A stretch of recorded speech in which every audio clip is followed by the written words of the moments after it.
Welcome back to another technical video. Today, I'll be going through your question, answering it, and hopefully finding that solution you're looking for.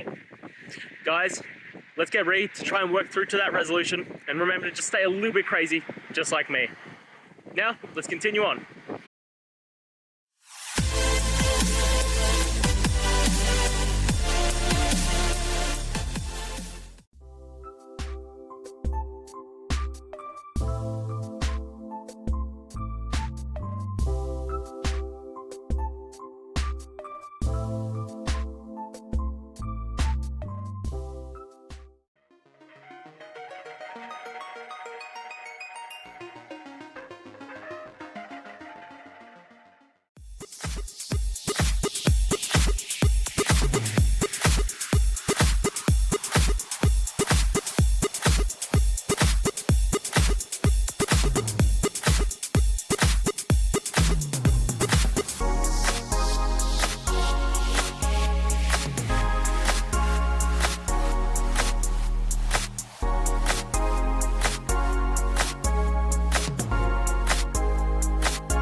And that's it, guys. I hope this video has helped you find that solution that you're looking for.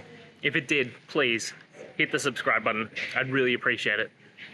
And until next time, I hope you have a good one. Cheers.